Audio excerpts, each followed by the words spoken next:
Blessed day, everyone. I'm Delacruz, your trusted wealth coach, author, and speaker. Welcome to my interview series entitled Nanay Knows Best, Inspiring Stories of Empowered Filipina Mothers. Join me for 30 days as I feature and honor mothers who serve their families and their communities with joy, hope, and love. We aim to spread positivity, inspire people to take action, and have faith that we can make it despite this crisis. This is also an advanced celebration for Mother's Day! Our special guest for this episode is a 39-year-old mother who has been married for 13 years now to Mark. She has 4 kids, namely Vito, who is 12 years old, Alva, 7, Zara, 3, and Ethan, 1-year-old.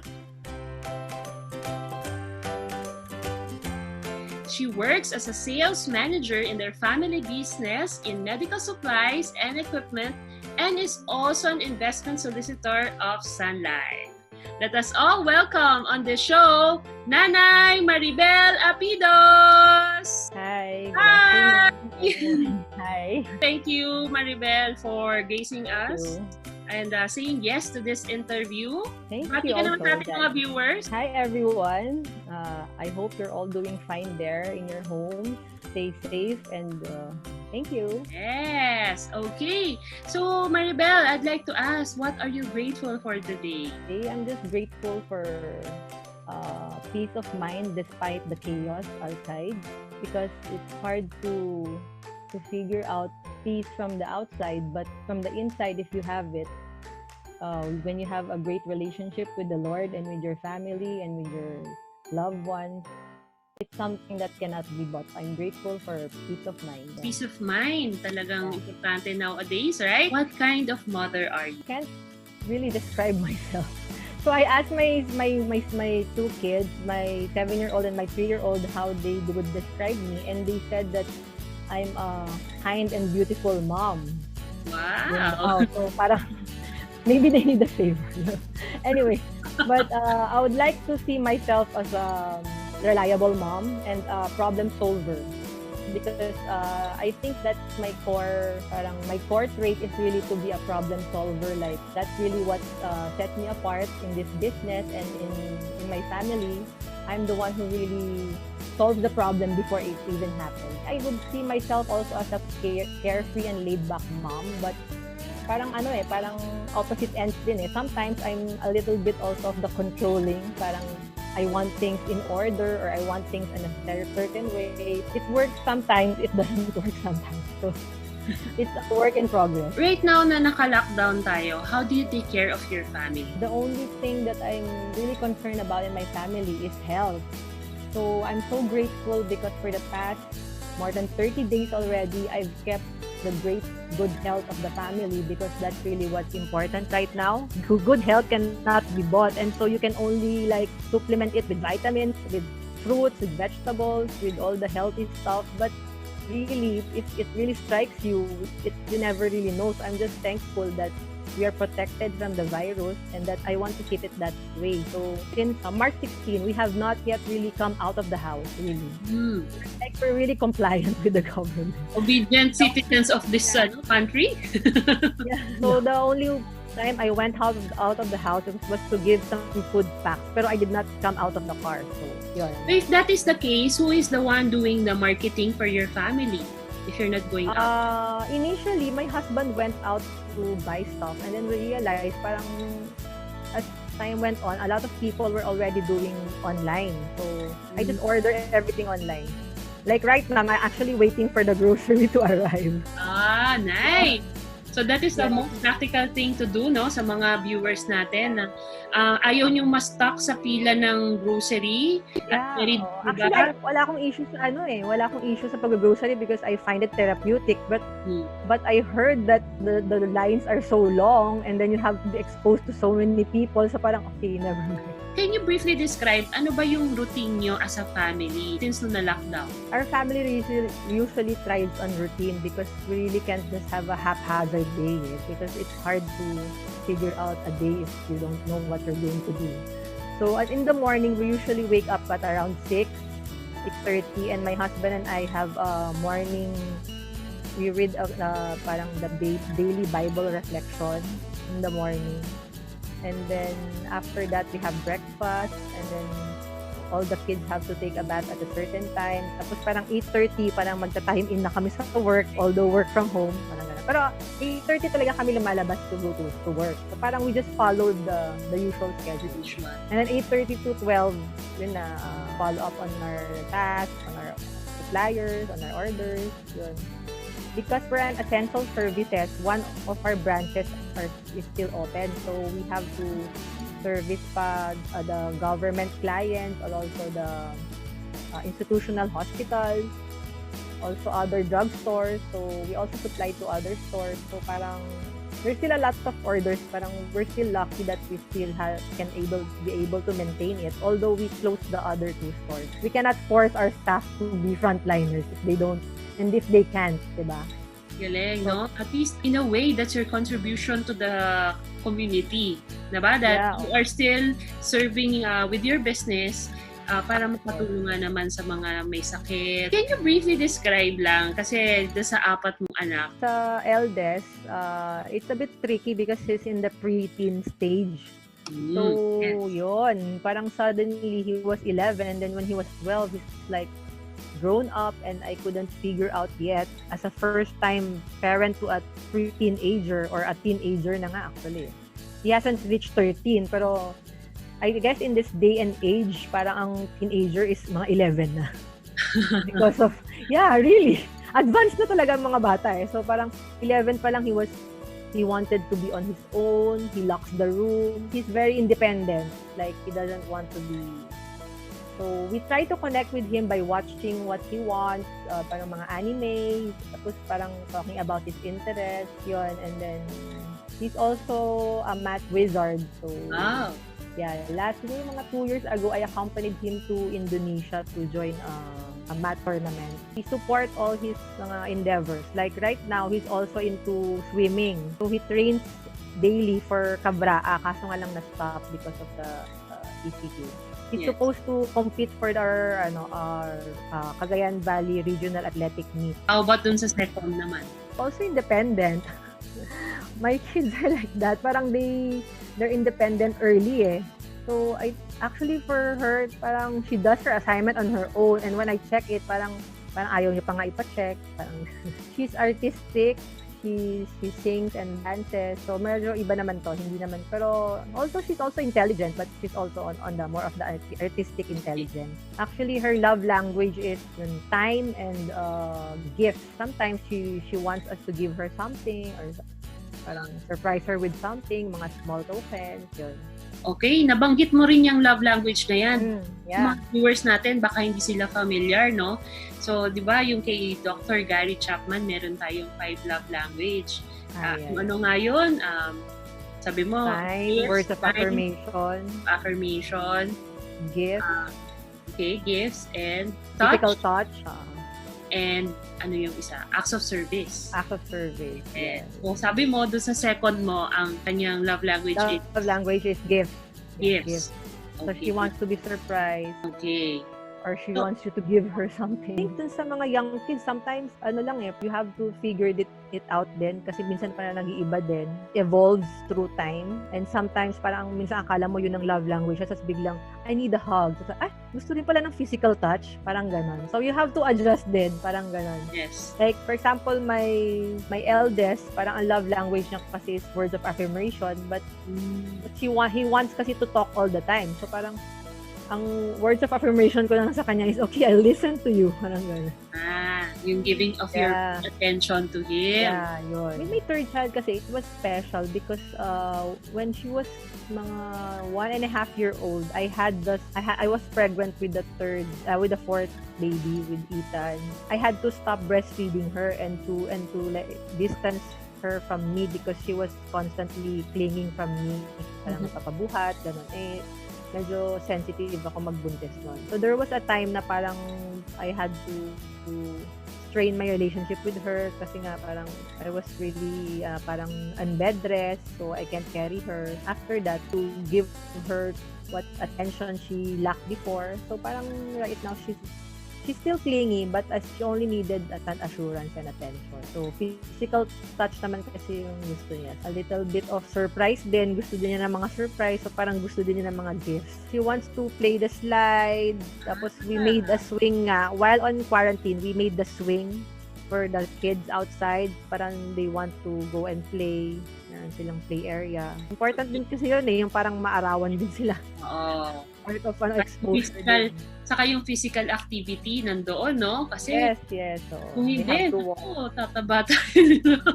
We go sleep with them kasi it's parang more practical and also more convenient for everyone na parang if they needed attention, we can easily give it to them. Ang bonding time kasi namin is after 8 o'clock ng gabi onwards before going to sleep. So, parang, kumbaga, it's parang continuation of their bonding na lang yung we sleep together. So, ano mga bonding nyo? Actually, the kids are very rough playing eh. Yun ang gusto nila. They want to rough play, like, just run around the room.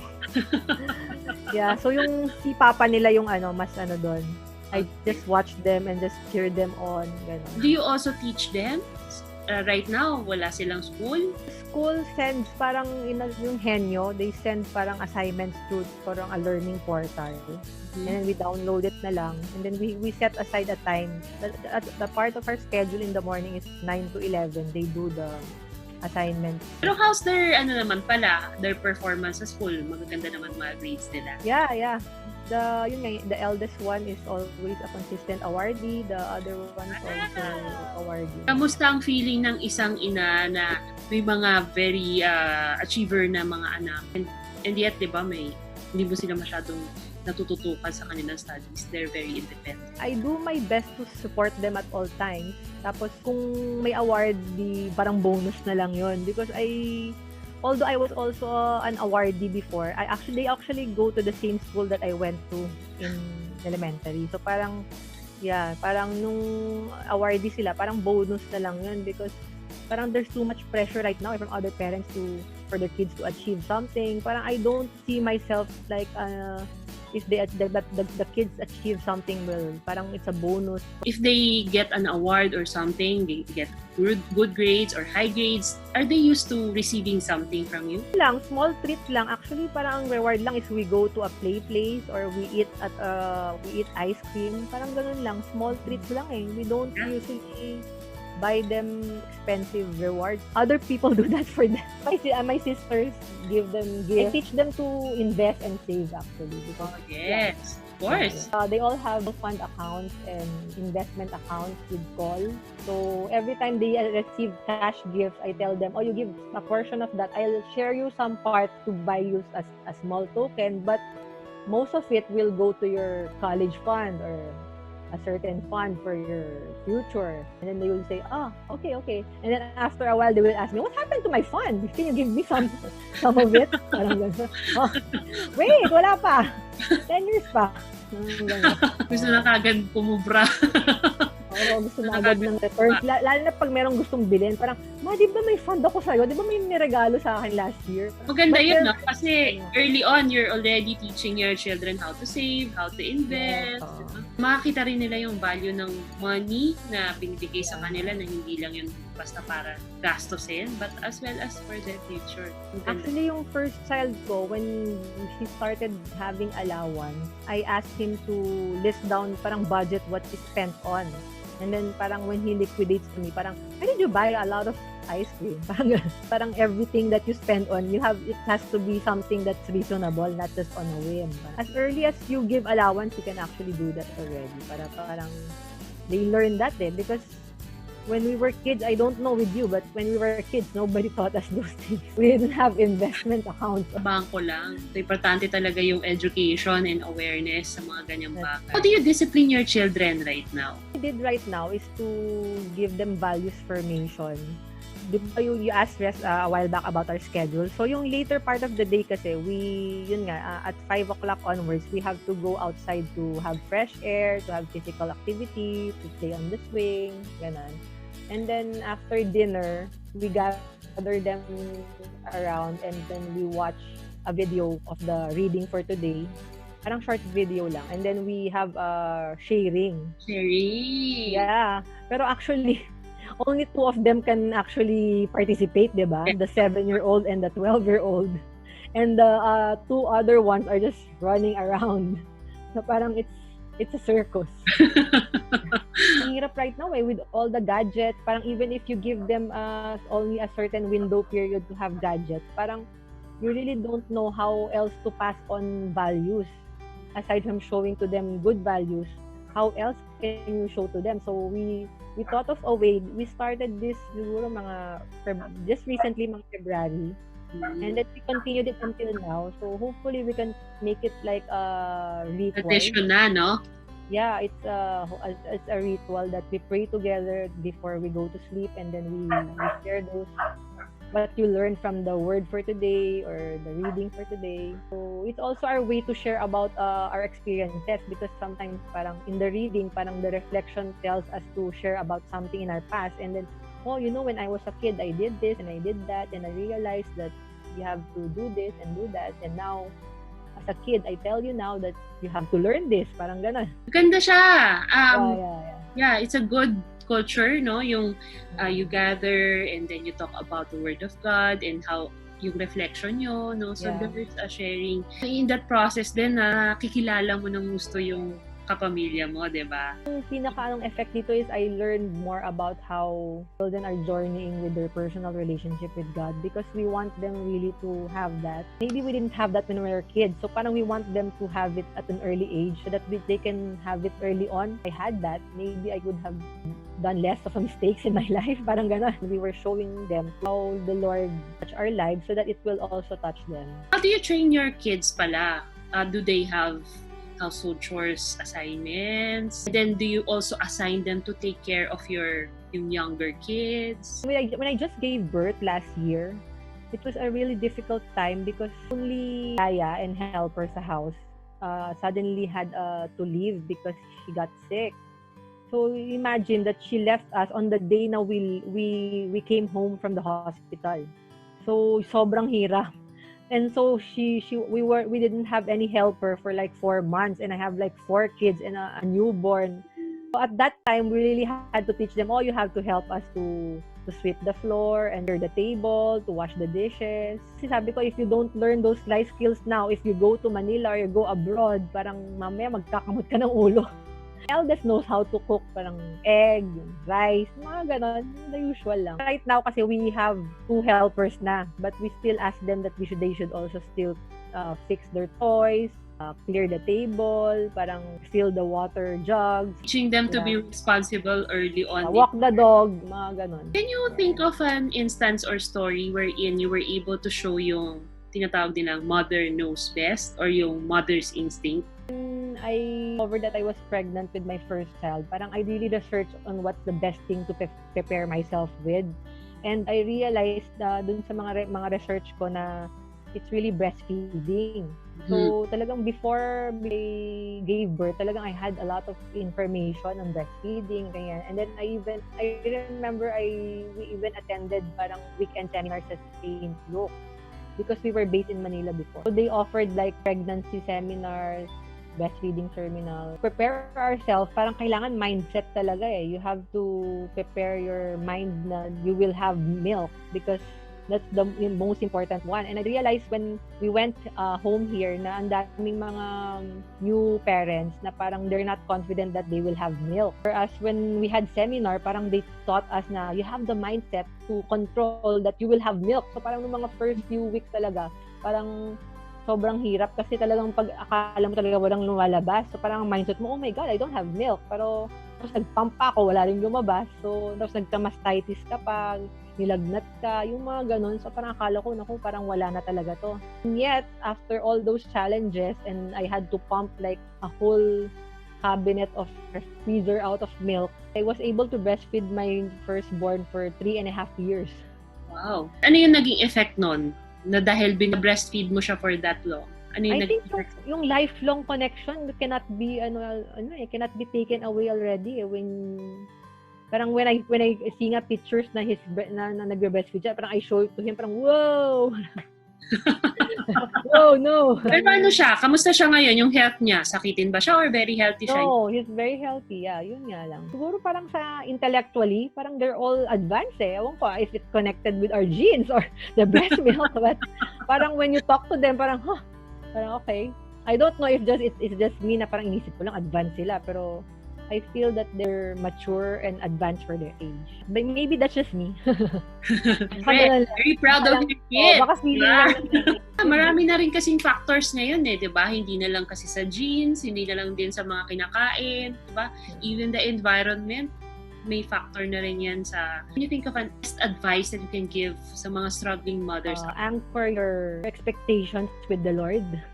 Because really, if you go to the expectations of society and to the expectations of other people and of you may really fail them, which talagang naturally, because we are all mothers with that our work in progress. Talagang there are times that we are not our best self. So not every day that you can measure up to everyone. Like, syempre, you have other people that expect a lot from you, your suppliers, your children, your parents, your husband. But essentially, if you anchor your in God, even if sometimes I fail myself or other people fail me, I have parang a stronghold to lean on to. No parenting manual that said that, oh, this is how motherhood should be, or this is how a parent should be.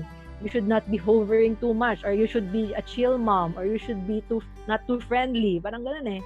Every child is different and every mother is different. So whatever that mom can offer her child that you cannot offer, parang just accept it. That's not who you are. Because if you fit yourself to the expectations of society, or to fit yourself to the parang expectation of a super mom, I guess parang in the end you might fail yourself and you might, be disappointed. Only have the Lord to answer to na, Lord, I offer to you every day that if I do my best, you guide me, and if I fail, please guide me too, so that I may be able to correct it and be better next time. So parang yun na lang siguro yung daily prayer ng mga moms. Yes, thank you. Thank you for sharing that. Do you have any one life lesson or value that you want your children to remember from you? Look back on my life. The only life lesson that I can share to my children is that no matter how many times you fall, there is always parang a chance for you to stand and walk again and do better every day. And that's every day. It's a bad day, tomorrow you just keep on pressing on. We really cannot control what our children wants to do or what they want to plan to be when they grow up. If you have all the foundations in place, so hopefully what we're doing right now, those are the foundations that will really matter to them when they grow up, so that they will be children of God, and they will be law-abiding citizens of this country, and they would have a great contribution to the society, di ba? Ganda! So, marami kasi mga bata, parang natatakot sila dahil na-train yung mind nila na sa school na bawal bumagsak, ganyan, no? So, minsan natatakot na sila mag-try. Kahit na after school, di ba, natatakot silang to go for their big dreams kasi natatakot silang mag-fail. But in your case, di ba, you are very supportive of your children, and I'm sure magiging successful sila in the eyes of God, kasi dahil no matter what they will do, parang, di ba, nandun yung values eh. Nandun talaga yung values na tinuro nyo. Yay!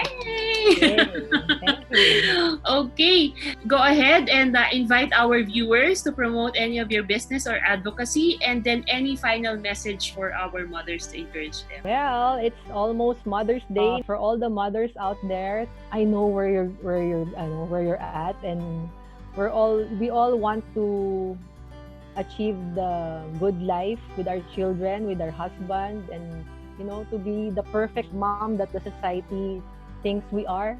But in reality, if we are at peace with ourselves and we're at peace with our God, we can achieve perfection only in God's eyes. So I invite you all to explore your personal relationship with God. So each day that you have with your kids right now, lalo na we're in quarantine, and with your husband and with your family, with your loved ones, And that being said, also, I want to share with you that we have a business, yung distributor and wholesaler in the region of Cagayan Valley of medical supplies and equipment. If you have any inquiries, you can call me or message me on Facebook. Because right now, we really feel that yung mission ng company namin to save lives is really apparent because really what we're distributing and what we're giving out to the hospitals are really saving lives.